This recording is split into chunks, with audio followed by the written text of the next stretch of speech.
एक चरवाहा जंगल में भेड़ बकरियां चराया करता था। घूमते घूमते एक रोज उसे शेर का छोटा बच्चा मिला जिसने अभी आंखें भी नहीं खोली थी। छोटा बच्चा सबको प्यारा लगता है। यह जानते हुए भी कि यह शेर का बच्चा है, उसे उठा लिया और भेड़ों का दूध पिलाने लगा।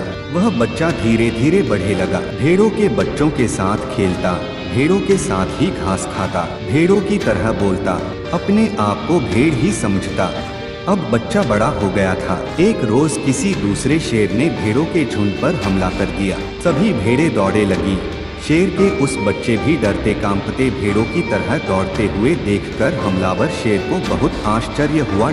उसने भेड़ों की ओर से ध्यान हटाया और उस शेर को ही पकड़ लिया और उसे समझाने लगा कि तू क्यों डरता है, तू तो खुद शेर है। दूसरा शेर कहता है कि शेर तो जंगल का राजा होता है, उसकी दहाड़ से सभी जानवर कांपते हैं।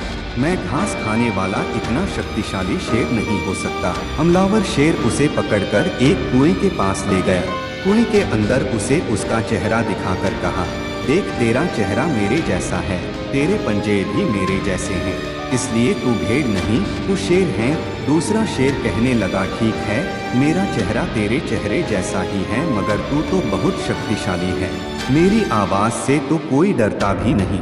हमलावर शेर ने कहा, घास तेरी खुराक नहीं है, इसीलिए तू कमजोर है। उसे वह अपनी गुफा में ले गया और खाने को मांस दिया। कुछ दिन के बाद हमलावर शेर ने उसे दहाड़ मार कर दिखाई और उसे भी दहाड़ लगाने के लिए कहा। जब उसने दहाड़ लगाई तो इतनी जोरदार गर्जना हुई कि पूरा जंगल गूंज उठा। तब उसके सभी संशय दूर हो गए और वह निर्भय होकर जंगल में घूमने लगा। उस शेर ने जैसे अपने को भेड़ मान रखा था, उसी तरह हम लोगों ने भी अपने आप को अज्ञानी जीव मान रखा है। गुरु के कहने पर मान लेते हैं और चिंतन मनन करते हैं कि मैं शुद्ध ब्रह्मा स्वरूप हूँ। ऐसा चिंतन ही है हमारी शुद्ध खुराक। ऐसा करते करते जैसे जैसे स्वरूप में स्थिति होती जाती है और पिंड रूपी शरीर के अंदर सोई हुई शक्ति शिवा जाग जाती है, तब उस शेर की तरह हमारे संशय दूर होने लगते हैं। इस प्रकार यह शुद्ध कहाँ हमें मुक्ति के द्वार तक पहुँचा देता है। शक्ति अपने मूल स्वरूप शिव से मिलती है,